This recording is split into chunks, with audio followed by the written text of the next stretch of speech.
So now we'll take any questions that anybody has, and I'll repeat the questions to them, and please let us know who the questions are meant for, or if all panelists, please.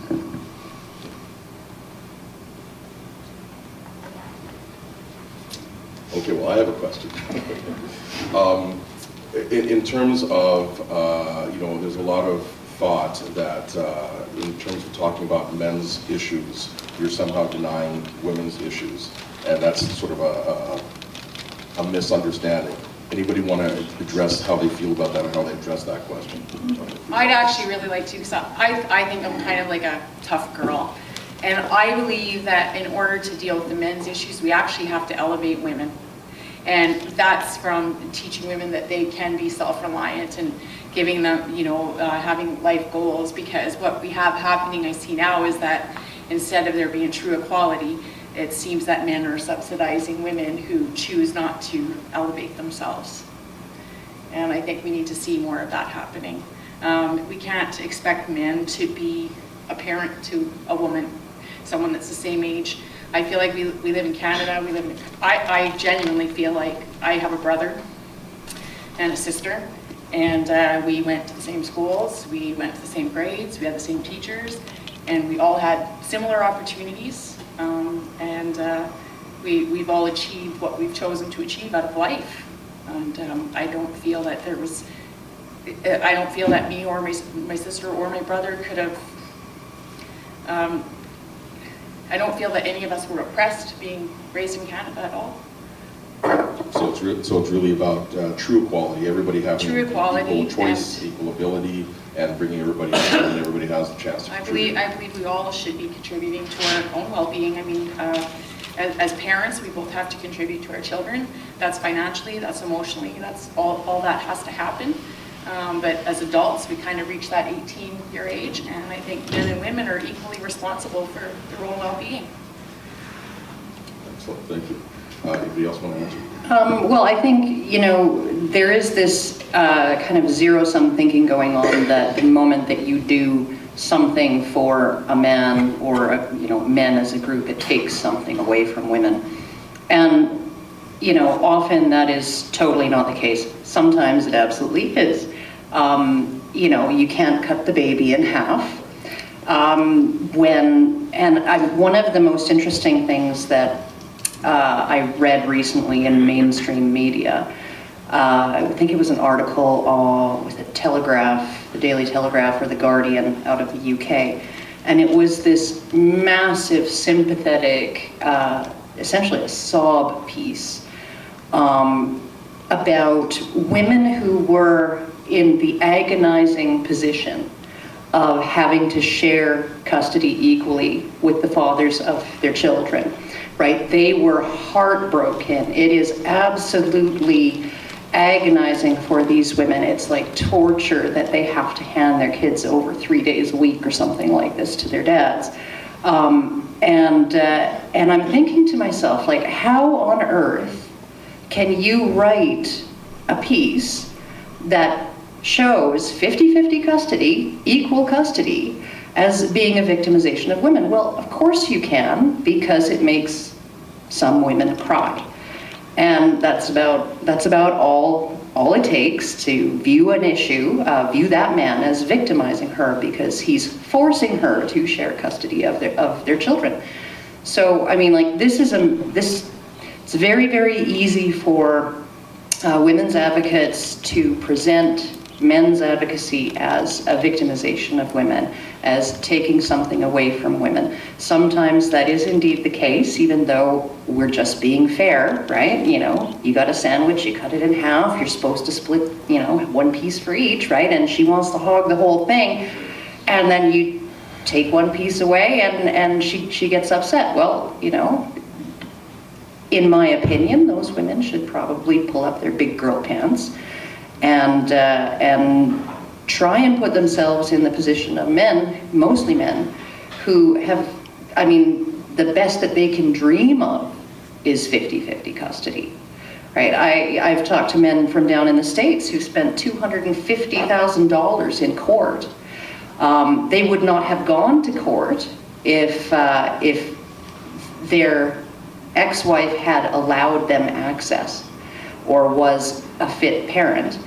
And after 6 years, $250,000 of fighting, they got joint custody. That's their reward. They didn't get sole custody. They didn't get primary custody.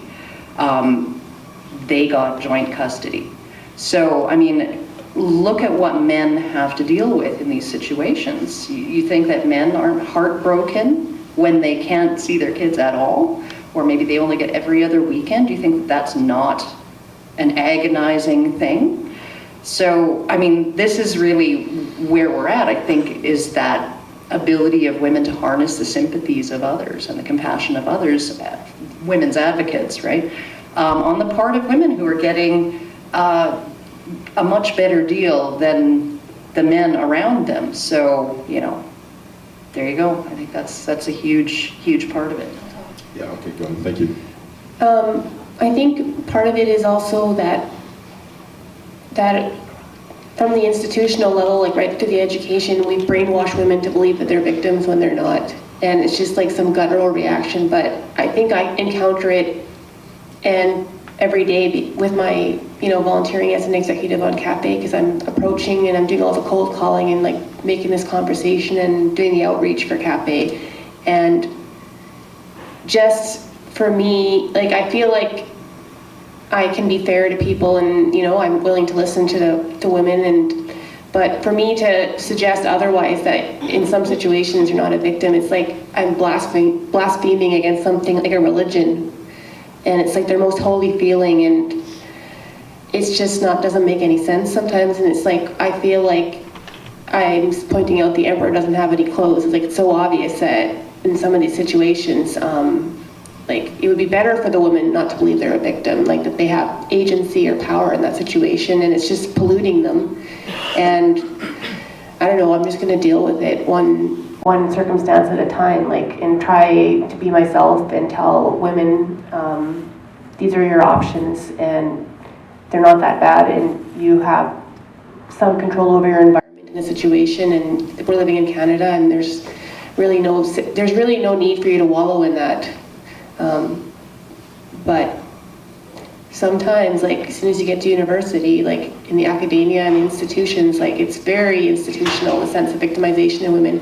And I think it's like worshipped, to some degree. It's like church. It's very religious. Not to say anything bad about anyone's religion, but in some, like, it's more about faith in women's victimization than what I would say it makes sense sometimes. So pushing up against that, their sense of entitlement to their victimization is something that I'm going to have to deal with. And I hate to think what it would be like for a man to tell them that, but for me, right, sometimes I can push it a little bit farther with them, and I don't think I mean, like, I'm just more sensible, and like kind of, I try to frame it positively when I tell women make it about options, like these are things you can do to help yourself, or, and these men, they're not really, they don't hate you, like it's really not the negative situation that you made it out. So I try to frame it positively as much as I can, and try to find ways to convince, like deprogram women. And because I used to be like that myself to a degree. I didn't know anything else in university. And then I got into this Fifth Estate, like this media, that's this YouTube, and it was like, oh, a light bulb went off when I started listening to Karen. And and I had some feelings myself, like I was like, I saw that the National Coalition for Men in the back, and I'm like, oh, MRAs, like it's very guttural. And then she just kind of like walked me through it step by step by step. And it was like very liberating. And so, yeah, so I see it very positively, and I try to show my enthusiasm to other women and point out like how liberating this actually is. But yeah, that's what I think. Well, thank you. And I think, I had the same kind of reaction when you first connected with me, and I was really kind of worried about, okay, well, what is it? What are we doing here? What are we discussing? But I really realized that this is not a zero-sum game. This really is, we don't have to prove who is more hard done by, because lots of people are hard done by. There's lots of inequity in the system, and the system needs to be addressed. One of the things that I do in my practice, where I'm working with families, is try to help people to have some sort of working relationship, even if they are split up, because it is far better for both parents to be involved, if both parents are healthy, to be involved in raising the child versus just having one parent, influence the child in their way. So, okay, so we got a couple of questions. One up here, and then we'll get to the one back there. First up here, please. I just want to comment on the question. Sure. With regards to when, as soon as a man's issue, sorry.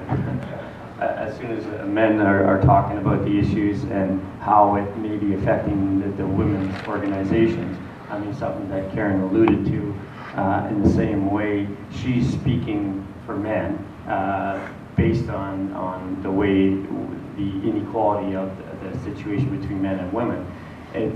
I can think back to when, well, maybe before my time, when women couldn't vote, and then the feminism organization happened.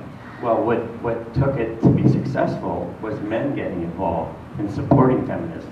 And I definitely consider myself a feminist. I'm just not a radical feminist to where it's become now in a lot of areas, like when Monique was talking about how she's being kind of brainwashed even at the university level about the supposed equality when really it isn't. In the same sense that we need to continue to battle, per se. I can talk about the 19 years that I've been part of ECMAS. Whenever there was an issue that was very, very prevalent against the man, the Sun or the Journal would not print anything because it was like a feminist-run organization. And so news that would be supporting men would not be newsworthy in their eyes. So along the same line, I think everybody needs to understand that we do definitely need women to support men's rights. Oh, just one thing that I want to add to that, because it really is sort of a one-sided story that gets told in academia and in the media. But one of the most hilarious arguments that I've come across from feminists in defending, they will say it's not our fault, even though they do tend to fight against any kind of joint or shared custody bills throughout Canada, the US, even the UK. And they have used subversion tactics, undermining their own democracies and corrupting their own democracies in order to achieve that. Convincing the entire women's caucus in, I believe it was Minnesota, to walk off the floor when it came time to vote on a shared parenting bill so that the quorum couldn't be met. And the bill died there. Right? So really, really underhanded tactics at times. But then they will turn around and say that mother custody, the assumption of mother custody, is actually a victimization of women. It's part of patriarchy. It's part of patriarchy, and it's based on these outdated assumptions and sexist assumptions, misogynistic assumptions about women and their proper role as having babies and raising them, and that's it. But then, okay, so then you would think they would want 50-50 custody after divorce, but they don't. They don't. They want whatever the woman in the particular situation, they want her to have all the power to make the decision as to how things are going to fall out. That's essentially what they want. And so legislating something other than mother custody as an assumption of sole custody and secondary non-custodial parent, that undermines women's choice. So this is really, and the entire situation, no matter how you do it, it's going to turn out to be misogyny and patriarchy and a victimization of women. 100%. So you're damned if you do, you're damned if you don't with these people. And as far as media and events and things like that, I was actually just recently invited by one of the organizers of a 16-day long event. It's called 16 Days Against Gender-Based Violence in Scotland. And he emailed me, said, would you be willing to come and give a presentation on gender-based violence against men? Because I would really like to, and several others of us organizing this event would like to at least have one presentation giving the other side. And I said, sure, yeah, absolutely. I know it's short notice, but sure, and it's far, and I don't like, but yeah, sure, if you can cover my expenses, I will go. And he got back to me a couple days later and said the committee had told him that no, they wouldn't be able to expense it. And he said in the advertising materials, and promotional materials that they had given to the organizers as far as, what kind of events can be held, it says, of course, men's issues are welcome, but we want the focus of the 16 days to be on gender-based violence against girls and women. Well, of course, because what else would you focus on? I mean, it never gets talked about. Violence against women and girls never gets talked about anywhere, period. And it's about time. And I just thought that was, he said, I'm pretty sure they didn't just, they weren't out of money. I'm just pretty sure that they just don't want this presentation to be part of their 16 days. So, I mean, that's how difficult it is. And then when feminists come along and, like, why are you anti-feminist? Well, this is why. That's why, because you stand in the way of raising awareness, you stand in the way of making positive change, you stand in the way of getting legislation passed that would treat men and women equally. Why would I not be against feminism? Why would I not be an anti-feminist? So.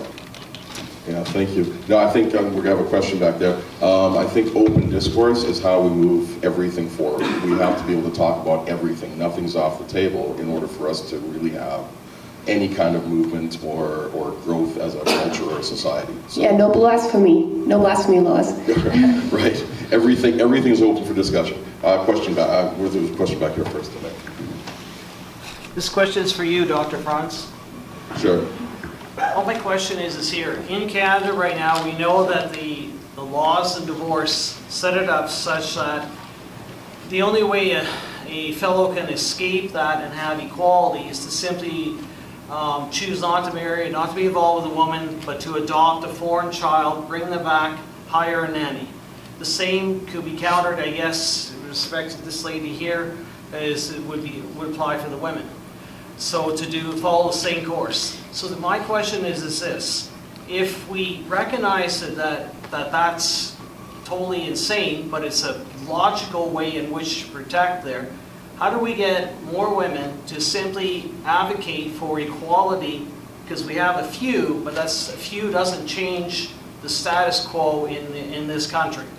Okay, where it is basically it paints the male is the abuser, the woman is the victim, and then all the funding into millions of dollars every year is sent out to these shelters, etc.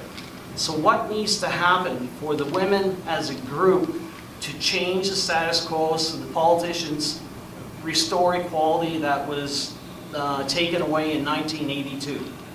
Okay, thanks for that question. That's a big question. I'm going to try to summarize it to make sure everybody heard. So the question is, how do we get more women involved as advocates to help level the playing field, because things have been so out of whack for so long. And really, how do we get these people involved? Okay, I'm going to ask you guys for help on this. But from my perspective, I think the more women that are involved, it does take some time to get some inertia. But having forums like this, where women can speak out and present a much more balanced and well thought out argument and perspective on this, is one of the ways to educate people. Because honestly, before I was contacted by this group, I had no idea. I mean, I understood that this was an issue because I've had clients that have gone through this. I've had friends. I never had any clue that this was this widespread, or that the playing field was this level. So having a forum like this really does raise awareness and help more women to become advocates. But I think it's got to be okay for women to become advocates too, because I think, as you were saying, Monique, there's almost this religious zeal that if you somehow say anything but the party line, you're right away painted with this misogynistic. Yeah, there's got to be more of us that have this like uneasy feeling that it's not sitting right. Like some of the things that I thought, like working class entering university, the first things that I said were, I was told I was like a sexist and a racist, and I thought I was being pretty straightforward about what I thought, and then it's like, whatever, you know, like the universities are very leftist and postmodern, and they would tell me that there's something wrong with me, and then now I'm going back to my original self that I was, you know, but I have more skills now for communication with my education, but yeah, it must be more people feeling like something's not right. Well, And we just have to give people moral permission to start saying that. moral permission and courage, I think, too, because I think that there's real concern that people are going to be blacklisted or whatever if they speak up and say anything but that party line, and that's, unfortunately, it's not correct. Like there are definitely issues around male violence towards women, and there are issues towards women violence towards male, and male violence towards male, and women violence towards women. It happens. There's violence in society, and we need to really make this a conversation around violence, and not about, you know, blaming one gender. Yeah, and sometimes there are consequences for speaking out. Like there are things that have happened in my personal life, ways that Karen's been unfairly maligned, and so, but I have just moved forward. Like I feel like the only way that I can go now is forward and keep saying what I'm saying, and stand in solidarity and keep saying what I'm saying, and hopefully more people will wake up. And I don't know what else to do besides doing that, so I'm going to keep doing it. Yeah, and I applaud you for it. Question back there, yeah. So my question's kind of in two parts, but they're related, so I hope that's okay. So the first part is, why should women change? They have a much easier system, they have privileges, greater support, a lot of benefits and privileges. What's the incentive that we could get them to change? And the second part of that is, everybody on the panel, and I can speak for Nikki here, I know that she faced a lot of this. When you speak about independence and wanting to be strong, you know, that's kind of like the obese fat person saying, you know, well, don't shame me because I'm fat. And somebody else is going, no, you have to be disciplined, you have to be strong. Have you experienced a lot of pushback because you're taking a position of independence and strength? There's a lot of people, they don't want to give up those benefits. And how does that feel? So two questions. How does it feel, are you called gender traitors? You know, I'm thinking Thomas Sowell or Larry Elder, you know, they're taking some position about black people saying racism is gone, and black people have to pick up their boots and get going, and they're relying constantly, even death threats. Yeah, well, for myself, like I said, when I approach, like I'm approaching people one person at a time through my outreach, right? So, like I already mentioned, I try to frame it positively for women, like, but it does, you can show them like with a story how it's going to affect them. Like, I'm not independent in the way that, like I still have a family, like there's men in my family, and their mental health is my mental health. Like if they support me, my partner's health is my health. So we are interdependent, men and women.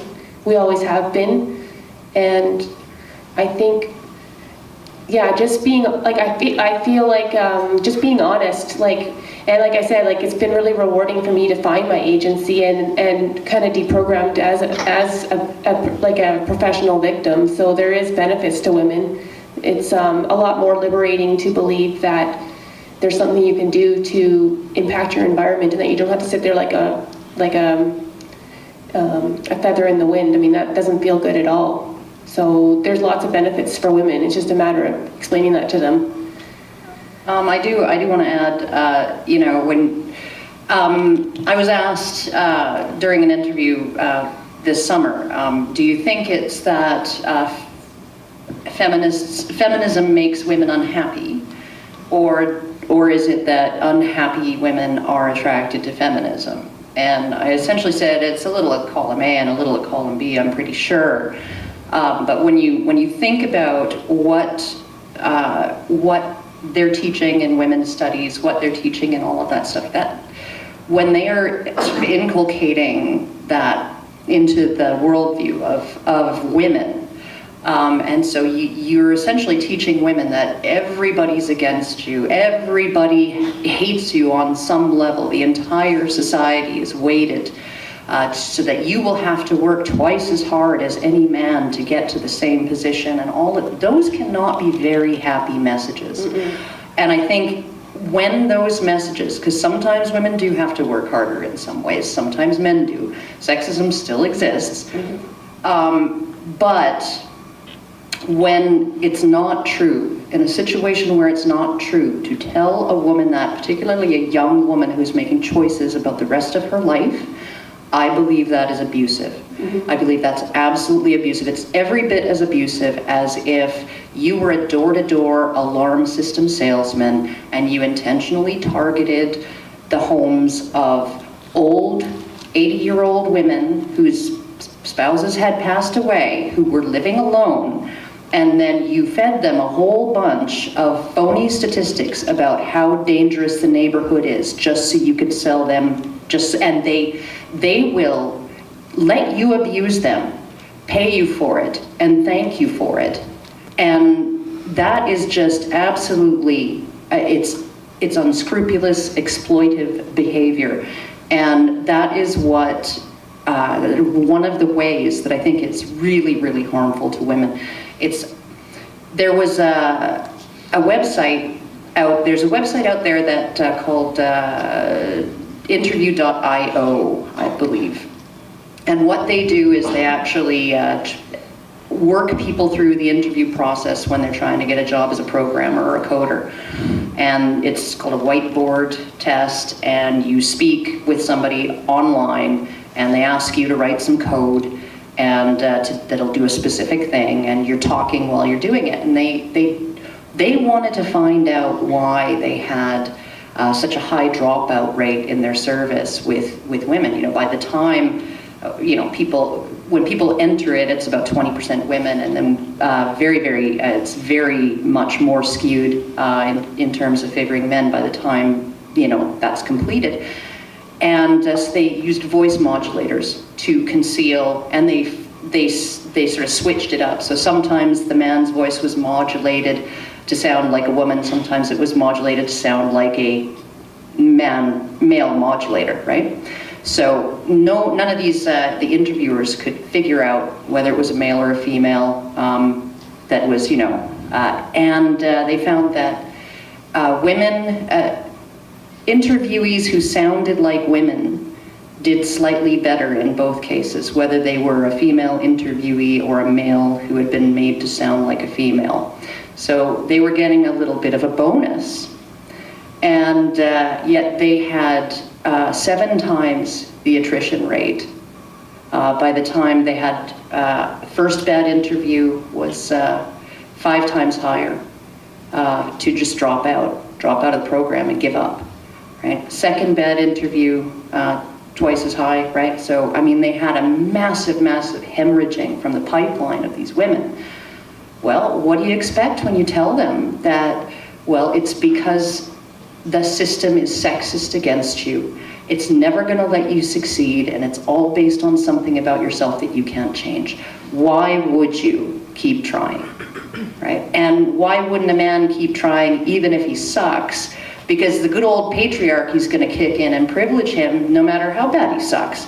So, I mean, the solutions that are being found and the rhetoric around how men and women are treated in society is actually it's producing results that we don't want, not just for men, but also for women. So that's one of the reasons that this is beneficial to women, is because then you get to experience your agency, you get to change the conversation for the new generation coming up and address some of these inequalities. Excellent, thank you. Anybody else want to comment on this? Sure, a little bit. I think this may be unfortunate for me because like I said, I was raised by these kind of stronger women that raise kids on their own and, finance their own well-being and whatever. And so that's just how I was raised, that's how I approached life, that I was going to be able to look after myself, and that's what I focused on. And I thought of these dual income homes, and that, the shared resources for the parenting and stuff. And ultimately I look back and go, had I have stood in front of the judge and said, I don't have a job, I didn't have time to get educated, maybe I'd still be a custodial mom. Instead, I was that other mom that, I work a full-time job, I work 9 to 5, I do this, I earn an income, and I'm now a non-custodial mom. And a bit of me feels like, wow, I wish I would have been that stereotypical stay-at-home mom. I'd still be raising my children. And I feel like almost like I've done everything that I thought that women were taught to do. I've done all these things, and it's actually oppressed me as a mother. So you lost custody? I have my children every second weekend. I basically have the typical dad's parenting plan. So in a court situation, you actually lost custody of your husband? That's right. So was he working? What's that? Was he working? We both worked. We were actually equivalent on income. Both good parents. And, yeah. So it's just you had the best lawyer? Maybe a little bit of that. Like I said, I had a career that had taken me to Toronto for a little bit, and my children had come back and they were staying with dad, and I was going back and forth. And then there was a little bit of when you sat in court, this is the status quo and things are going to continue on. Dad's keeping the kids. And so I felt like, geez, if I hadn't have been so ambitious and if I hadn't have followed a career, I'd still be mom. So it worked against you. It worked against me, and that was real eye-opening for me. The question right here. I really believe in Father's Rights Matter, and it's a movement that I really believe in and I'm going forward with. And I'm listening to the panel talk, and one thing I have to say is, Nikki, I think you're amazing. I think that children need to be heard. I think that this man-woman thing needs to stop. It's not about a man, it's not about a woman, it's not about a dad, it's not about a mom. It has to be about the kids. And the kids have to start being more involved when their parents separate as to who they choose they want to be with, should they want to make that decision. I would probably say 9 times out of 10, the children will say, I want to be with mom and dad. Shared custody has to be a norm. And I think I raised my 2 sons on my own. I'm not a titleist. I'm not anything. I worked. I'm proud that I'm a working person. I'm not a victim of my situation. I never will be, never have. I raised my children to be people, human beings, good people. It behooves me that this gender issue becomes so antiquated that we forget the one thing that happens in being a parent, and that our kids matter. I have 3 granddaughters who are being discriminated right now because their brother is from a different mom. The courts are now saying that my grandson gets all this money from their dad because his ex-wife, the mom of my grandkids, and haven't done it right. They can't stand each other, but they put their kids first. So what they do is that they have shared parenting. They do their own costing. The only thing they share is Section 7. But they work together for the best thing for the kids, because the kids want their mom and their dad. Whereas now the court says, well, because my son didn't hand a check over to his ex-wife, in the calculations, it's like he only has 1 child, and he has 4. Discrimination against children's rights is a huge factor in the family law. And we as adults need to take a step back and say children have the right to say who they want to be with. Children have the right to be happy. And we as our egos need to take that step back and say, you know what, if the kids want to be with dad, so be it. There's nothing wrong with that. If kids want to be with mom all the time, nothing wrong with that. But at some point in time, children's rights need to start actually being part of the discussion instead of them being used as a discussion. So thank you for that. So what you're saying is that may be a little bit of a path forward, at least on this issue, is to really make this really about the kids and their rights and having them be involved in this as opposed to always being, a gender issue Or whatever And that stop be. having titles about it. It's Yeah. about a man and a woman. They're different. They will be different in every way. They'll parent different. And you know what's wrong with that? We need to have differences in order for us to find joy in our lives. Excellent. Okay, we got a few hands here. Okay, this gentleman here, then I see you guys in the back, and I see you in the sweater there. I'm oddball, getting older. I got the custody of my daughter when she was 3, 4. Full decision making on everything. I also got assaulted by my mother. Surgery. I didn't report it to the police. And you know what? I charged mother to be a criminal. When we were attacked by her mother, and I had blood coming out of both arms, my daughter's neck was injured. The police charged her with assault. Go to court. The police officer stands up and says, "You have to describe the injury to the court." I think he had a bruise in the leg. Big difference. The prosecutor was busy with the problem in the next case, didn't even ask the constable, well, you have records of something. The judge says, "Lady, you're walking where you shouldn't be." So I talked to the prosecutor and the court, the legal people. They said, "What do you expect? You're a man." I reported to the police. This officer lied. They investigate, they send me letters, they investigate, follow through, police site and stuff. Under the police, but I trust them. Throw it in. Let's have the document. A number of years later, I find out this officer is famous. Imported guy from India. Domestic abuse, police helped him. She became a police officer. She now works for Giant Diamond.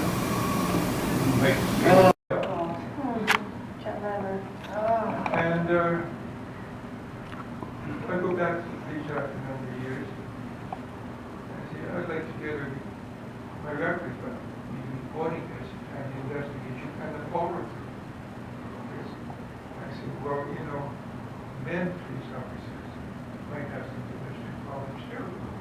They their domestic problems.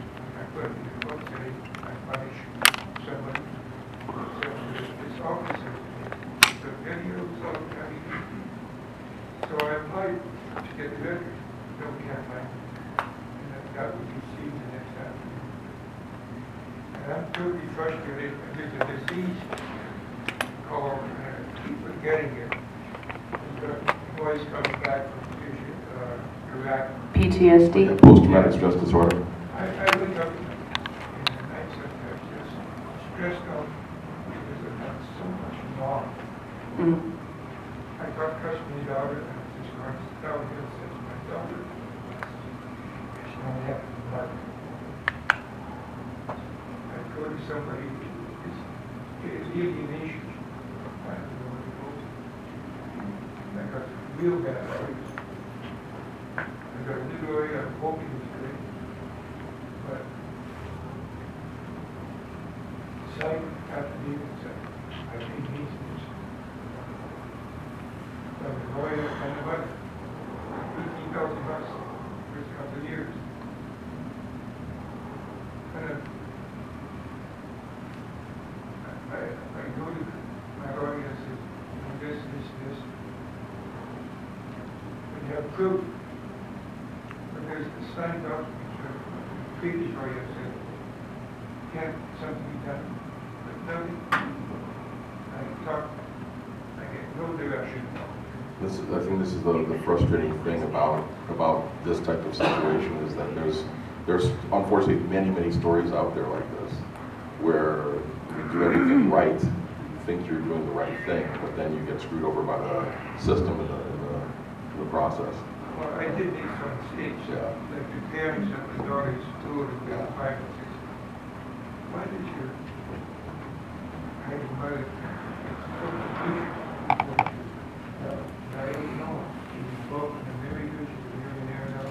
Living in a $2 million house. Regarding the cities, I know. All I did was don't It's a hard thing. I need Thank- direction. I think what I went through, someone who what to do with it, maybe help the situation the next time. We have our virtual center in Edmonton. It's edmonton@menandfamilies.org. So we have started administrating. We have a volunteer standing by to help with any of these issues. So if you need help, please give us an email. Okay? Okay, there's a hand back there, yes, please. Regarding what the lady was saying about children should come first, I went to an info session on divorce, where there was a lawyer there and an older generation judge. And they talked about the equality of parents' rights. Both mother and father has the right to have their children. And that the children have a say on who should raise them, etc., etc. But when you go down to the courts, it's a totally different story. That is the problem. I mean, you're telling people who are in the middle of divorce that it's going to be equal, but when you go down to the courts, it's just biased.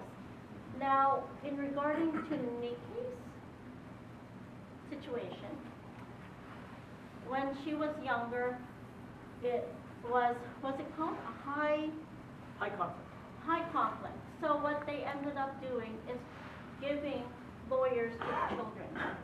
So the children had lawyers, but the lawyer was biased herself. She twisted what the children were talking to her about and ended up going against the father. That is why the mother ended up having the children and moved to Thailand. And that is a problem. When you have court systems that don't really follow what they teach in the info session, where the children have rights, as they say. But the children in this case, they were heard, but twisted around. Yeah, I think, anyway, please jump in on this. Okay, so one of the problems with all of this is that in most cases, even with situations that impact predominantly women or predominantly men, the law is usually written in a gender-neutral way. And it's not a problem with the law. It is a problem with training manuals, best practices, information booklets, and also it goes all the way back to university, where if you're a social worker or you're going to be a guardian ad litem or you are going to be in the police force or in communications or you're going to work within the court system or you're training to be a lawyer or you're training to be a judge, you are going to be taking a lot of courses during university that are going to be trying to teach you what Monique was being taught in university, and that is that the woman is a victim. Domestic violence is virtually all the victims are women, almost all of the perpetrators are male. It's based on patriarchy rather than dysfunctional people being dysfunctional together. All of these things, these are the things that they are learning, and then they go into the law and they go into become part of that entire institution. And you, like right now, and this is one of the most interesting things about the Jian Ghomeshi trial, because a lot of people who have only read the media reports and not actually the closing arguments and the judge's decision and some of the transcripts, they believe he got off on a technicality, and a lot of them actually believe that the thing he got away with was rape, when in reality he never had sex with any of the women involved, any of the complainants. And it wasn't because they were saying no, it was because he was saying no thanks. But one of the things in the judge's decision was he actually came out and stated that none of the complainants' behavior after the alleged assaults, one of them pursued him romantically and sexually for over a year afterwards and even danced around the M word, marriage. And he just kept on sort of giving her the polite brush off as much as possible. So, I mean, even that behavior could not be used as an indication that she was not assaulted, because he's had feminist training, right? And he knows, as feminists say, that real, genuine victims often behave in unusual, counterintuitive ways. And even her lying on the stand and in her police report was not an indication that she was not assaulted exactly as she had said, because real, genuine victims sometimes do things that we would not expect them to do. So it was only the fact that her testimony in a whole bunch of ways was completely contradicted by the only physical evidence in that case, which was all exculpatory, right? That was the only reason. He said it may have been her memory. She may have, convinced herself of these things. She may not actually be intentionally lying, and she may well have actually been assaulted, but I cannot convict a man based on testimony that is so unreliable. And that is the only reason he was acquitted. It wasn't because she pursued him romantically. It wasn't even because she lied on the stand. It's just her testimony cannot be relied on. So, and they're trying to amend things because of that case, because he was acquitted, amend things even further. And this is all starting in the universities, and when you have people going through all of these courses and being taught all of these messed up things, they go into all of the areas of society where they can proselytize. They go into media, they go into law, they go into politics, they go into all of these areas where they can actually spread that. And now and most of it is not law. Most of it is policy. And policy is extremely hard to uproot because legislators don't vote on it. It's not law, so it doesn't need to pass constitutional tests to be implemented. You actually have to bring a constitutional challenge to a policy after it's already been demonstrated to discriminate. And it's all being decided by committees full of hand-picked individuals. They've been appointed, they weren't elected. And we don't even necessarily know who they are, right? So this is really the huge problem with why kids aren't, the policy right now, the best practices right now in the US and through most of Canada is the sole custodial parent model with a secondary non-custodial parent. And that all came from research that was shoddy research that was done in like the 1970s or 80s, that was in the best interest of the child. That is the best practice in most places in North America because of that research and how it positioned that as being in the best interests of children, right? And it doesn't matter how much new research you pile on top of that old crap report, they still want to stick with it. It's there, it's entrenched. Changing it is going to take legislation. We've tried twice, I think, in Canada. Well, and I think the other issue is there's legislation, there's a law, there's also policy, but then there's attitude. And Yeah. I think the other issue is that a lot of folks have a certain attitude because of their training or what they've seen or been taught. Just naturally. Yeah, exactly. And so it's very hard for them to see beyond what they think they know and actually apply the law the way it's written or in a fair way. But again, discussions like this, more exposure, people continuing to talk, people continuing to share one-on-one or in larger groups, that's what's actually going to help to change attitudes, because the people who are doing this may not be malicious in what they're doing a lot of times, right? Mm-hmm. They may actually just be misled, and this is the problem. And I think it's extremely important with any movement that when we try to address some of these things, we do so with that understanding, because the moment we start yelling and screaming at folks, they shut down, they don't listen, and then we really can't change the attitudes that we need to. On that note, I'd like to interject and say there is a House of Commons petition for equal parenting. There have been several attempts, I think, in Canada to, 2 bills, I think, so far. I would like to add something to this.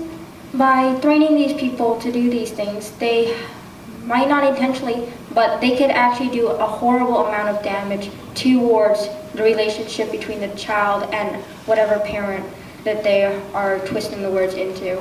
I remember when my dad had come to pick me up from school that day, he was so silent and so upset. I had no idea what me or my siblings had done wrong. We had no idea for the entire time we were there.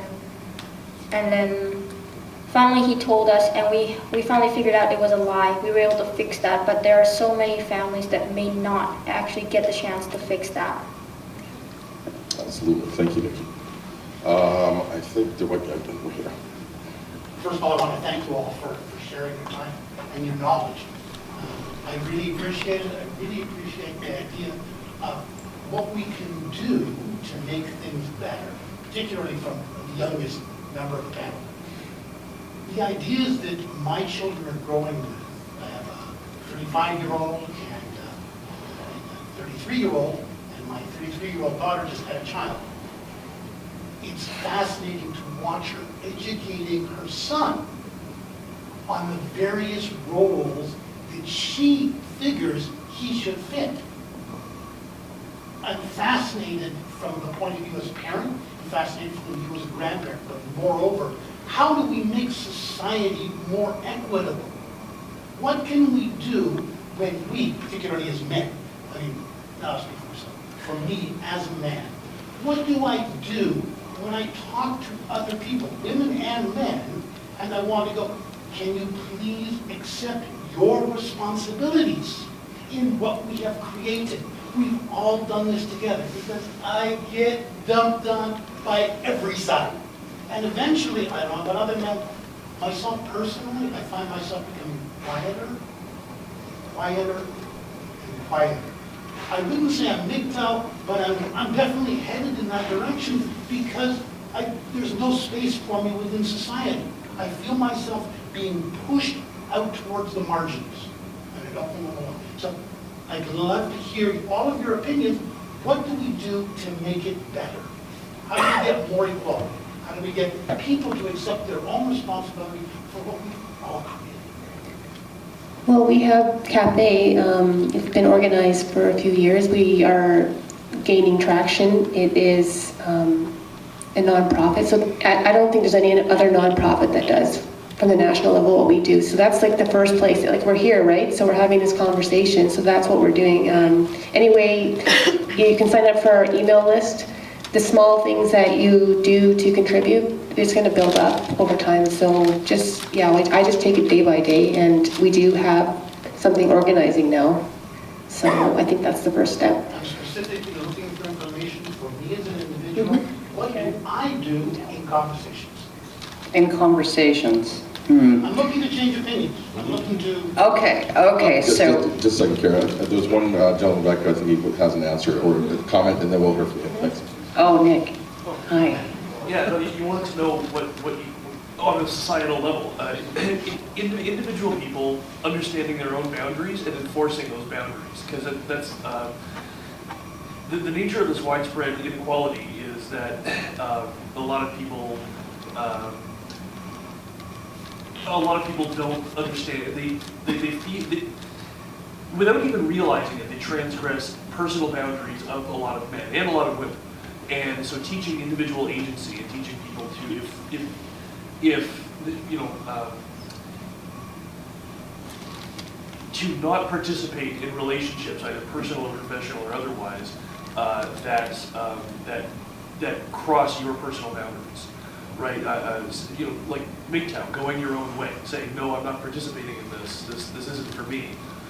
Just that simple act, getting more and more people to do that. That right there is the mechanism for change, I think. Right, thank you, Karen. I think focusing on, because father's rights is usually the icebreaker that I use, and I generally present it as a child's right to a relationship with both parents, right? And that is. And then you can go into some statistics of, exactly what what the risk factors are for a whole bunch of different things. Well, you know, for being incarcerated as a juvenile, getting involved in gangs, being sexually abused, being physically assaulted, you know, like dropping out of school, never going to college, running away from home, all of those things, right? If you're fatherless, your risk for all of those things go up. Becoming a teenage parent, which makes it very cyclical, doesn't it? And that, you know, when you can present it, because society seems to see men as men and women as the mother-child dyad. And so if you can present things from, and that's sort of where the outpouring of compassion comes from, is because it's the mother-child dyad, that if you can actually focus, break the ice by putting a focus on children, and I hate to say it, putting a focus on men's utility. You know, because it's counterintuitive to what we're trying to achieve here, which, I mean, like, we're trying to achieve more compassion for men. I think we would all like that. But sometimes in order to start the conversation, you need to essentially say, fathers are being kept from serving their children to the best of their ability. So that is really, that's always been the best way to break the ice for me, is that. And if you want to go a little bit further, domestic violence, always highlight the children. You talk about, you know, if you're a counselor and you're with a couple who are violent, they'll be sitting there going, you know, he'll go, oh, she's a bitch, and she'll go, oh, he's an asshole, and it's like they're just mad at each other, right? But those children who are hiding in the closet while mom and dad are screaming at each other and hitting each other, right? Sometimes they can't even talk. And then you look at what are they learning there, right? And you always have to talk about what they're learning there. It doesn't matter if dad's hitting mom. It doesn't matter if mom's hitting dad. It doesn't matter if they're both beating the shit out of each other. What are they learning? There is no safety for me in this family right now, and violence is the way to solve conflict. That's what they're learning. And so we need to actually intervene, not because women are, you know, this monolithic victim class, but because those children need to have their situations improved, right? And those are the best ways to break the ice in conversations with people, because you are keeping the focus on kids. And you are not demanding that somebody suddenly learn this alien concept of actually having equal compassion for men, because I don't know if you're ever going to be able to get that, right? I have a small bit of the experience you're going through with, more specifically, my social studies teacher. She is pretty much the stereotypic feminist that's out there rioting every day now. And she's also pro-abortion. Yay, not the scam. And I remember her actually saying that she's pro-abortion in the class, and I debated her right in front of all my classmates about this, and she refused to listen to anything I was saying, which is something that I find normal in, they want to believe they're right. You can protest them all you want. You can state out the facts. You can give them everything that's true. And they'll throw it to the side because they believe something. And I would actually like an answer to your question too, so. I feel like I was very, very fortunate because, like I said, my parents, one came from Portugal and the other one came from Scotland. And such different cultures that I don't put people in boxes, and I feel like our society rights and wrongs and checks off that you belong in this box and you belong in that box. And then they attach attributes and skills to a gender, to a culture. We got to get rid of that. You know, like I said, I feel like I've been a little bit stereotyped because I'm a working mom. Moms can work, and moms can be stay-at-home moms, and they can be moms. And dads can be the same. Dads can be a stay-at-home dad. Dads can be a breadwinner. But there's all sorts of ways that piece goes together for the benefit of the child. And the courts kind of just gives one side a win and the other side a lose, and says, you know what, let's make this pie a whole, and let's see how each parent is going to contribute to these children, and how are we going to make that the best we can in the circumstances we're given. Because was I wrong to be a mom that traveled and worked? I don't think I was. But I think I was kind of put in a box that you're not a stay-at-home mom, you don't get the kids.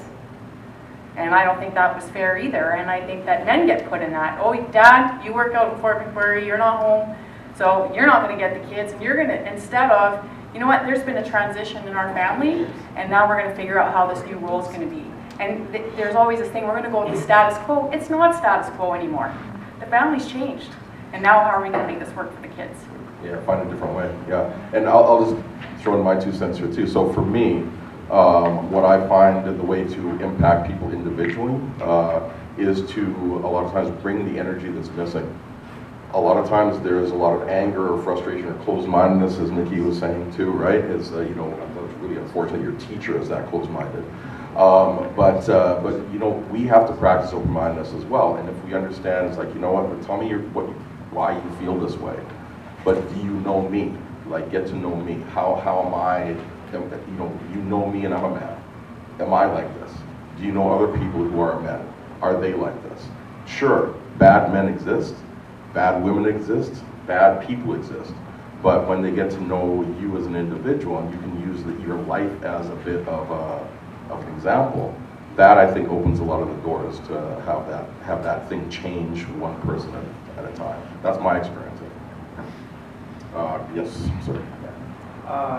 First of all, I just want to say thank you all so much for speaking today. You know, as a guy who's been through the meat grinder of family law myself, and is currently my brother, you know, his wife just dropped on him a couple weeks ago that she's dissatisfied with marriage, wants a divorce, wants $5,000 a month, and you can have kids once a month for a weekend. I've seen him going through this meat grinder now, so it's great to know, first of all, that there's organizations there. I didn't know this yet, so I'm definitely going to be plugging them into some of the support here. But for myself, I find it really a real sense of relief hearing female voices talking about these issues. You know, this is 15 years in my past, and you know, people right here, especially you, Nick, I want to really thank you for standing up for your dad. It is a huge sense of relief as a man to really stand up for your father. My question, I have 2 questions. I guess I should introduce myself. My name is Tim Bowen. I'm the leader of the Libertarian Party of Canada. And this was actually a huge discussion at our last federal convention, the whole issue of family law and the meat grinder that it is, particularly for men, but sometimes also for women. But my 2 questions are this. First of all, I'd like to hear from the panelists when you think things started to shift. It seemed like in the past, you know, men have this sense of wanting to protect women and children, gladly throwing themselves on the grenade, women and children first as the Titanic goes down. I think that's a noble thing, and I think that's kind of an evolutionarily beneficial thing, right? I mean, eggs are expensive, sperm is cheap, and you know, our role is kind of to be there to protect the women and children. But at a certain point, it seems like respect for that role of men has been lost, and now it's like an expectation, or you know, we want you to be those resource objects or objects of derision, but have no other role in society. When did that start to change? Can you put a finger on that? And also, if you were to make any policy reformation suggestions, if a political party was looking to put out a set of policy proposals or legislative changes that might help even the playing fields a little bit, what would those be? Well, for legislation, you should follow our national organization. We have put forth, we're always looking for political support in the community, which is why we have these events to start getting a foothold into the community and say, hey, you got to help us. But we've at Cafes put 50-50 bills forward, and there was an effort at the Vancouver and a national level to expand the inquiry. So we get involved in the Indigenous community, because it's not even in the newspaper that 71% of the murdered and missing are actually male. So it's widespread, the misandry, but we have many bills and many, our organization is basically academics, intellectuals that are concerned about these issues that we're, we're getting organized with Solidarity, so, you can get involved at a national level and join our email list for the legislation that we're pushing through. But for the other questions, I'll let the other ladies talk. So when did it start to change in terms of family law and the sort of the imbalance start to happen, or?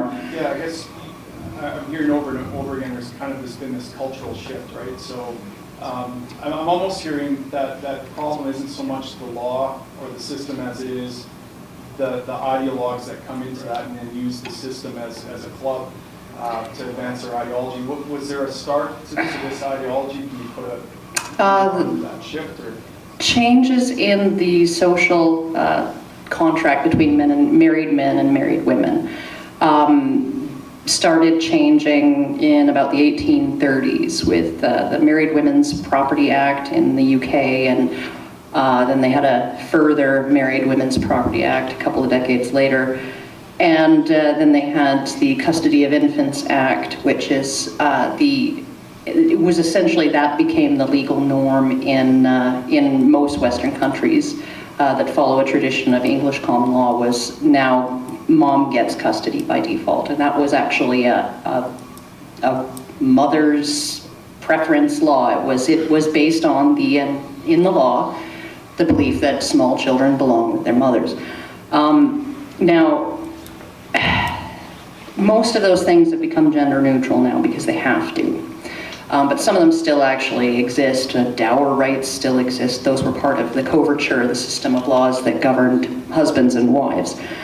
Every single change to coverture itself across, the last, over the 100 years or so that it was reformed before it was sort of mostly done away with, all of those removed privileges from husbands and kept privileges and entitlements for wives. So they maintained the obligations of husbands to their wives, but they removed the obligations of wives to their husbands. And so, I mean, it's been a long process of kind of systematically taking things apart. And it's only since the 1960s that most of this has become gender neutral. And so the habits are set.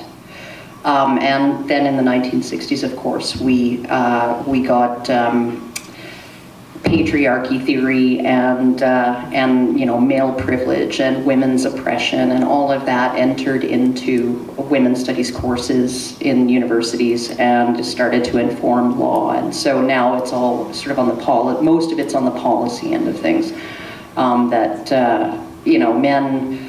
men are considered to be a bigger, more risk, pose more of a risk to their children in terms of child maltreatment, when that's really not the case. There's no statistics that indicate that at all.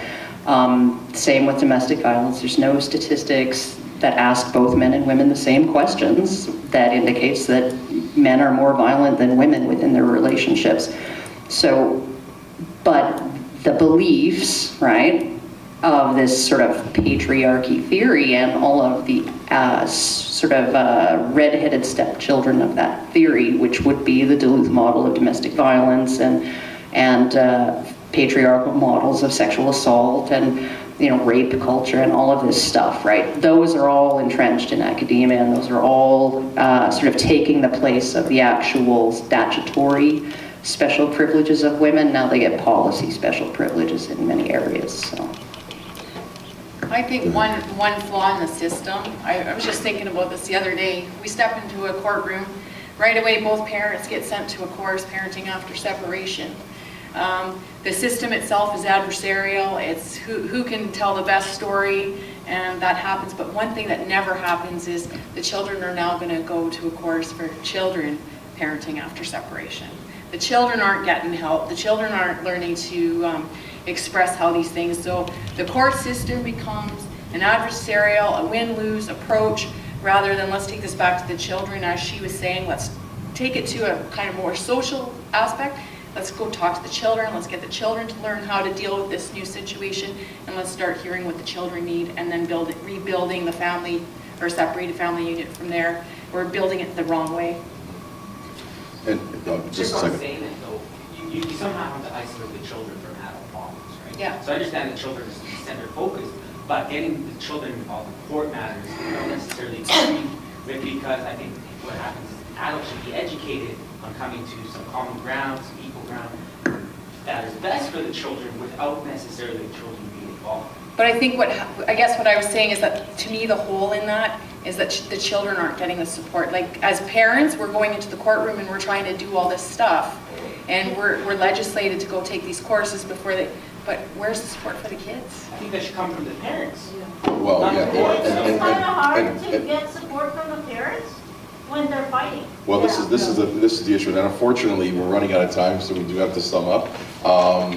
You know, and I just to talk to your point there, Alice, I do think that it would be best if it did come from the parents, but if the parents are not functional enough to be able to give them that support, then it's just not going to happen. And so, unfortunately, then it needs to be a third-party entity that would maybe support that, just like parenting after separation, living as a child after separation. How do you survive separation, and how do you do this well, and how do you become resilient? So I think that's a hole in the system that should be filled. I want to. Unfortunately, we're running out of time, so we do have to wrap up. I'll just say this though. So from a psychological standpoint, to answer your question, where did this start and how did it get out of hand, right? Clearly there was an issue. Things come up because there are issues, and no one is saying that there were not issues for women. No one is saying that there weren't issues for children. But the issue, when people try to address certain issues, we tend to go too far sometimes, right? So we have a saying in psychology, the saying is, the opposite of dysfunction is dysfunction, right? We tend to go too far the other side sometimes, right? So the challenge is to keep an open mind, get back to a rational way of thinking about first of all, what caused the initial response, and then what did that reaction then cause, and let's come to some place where there's some rational understanding of how everybody could be benefited by this. So just to sum up, I would just like to say that it's wonderful to be able to have women's voices speaking on men's issues and giving your perspectives. My personal belief is the more variety, the more different voices we have, age, gender, sexuality, racial, religious, the better we all do as a society. And this is a wonderful opportunity to hear from these wonderful women here. So can we give them all a hand here?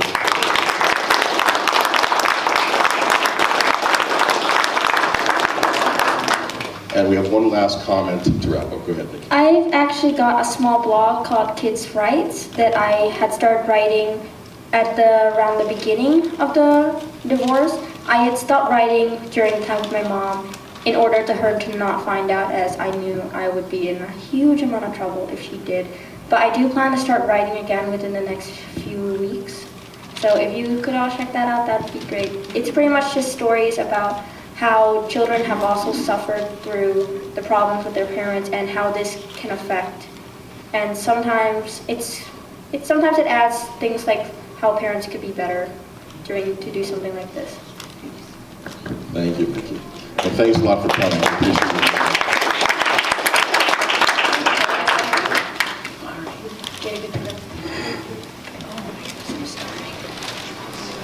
If you want to donate, we're still giving out DVDs over there for $5. Yeah, no, you did great.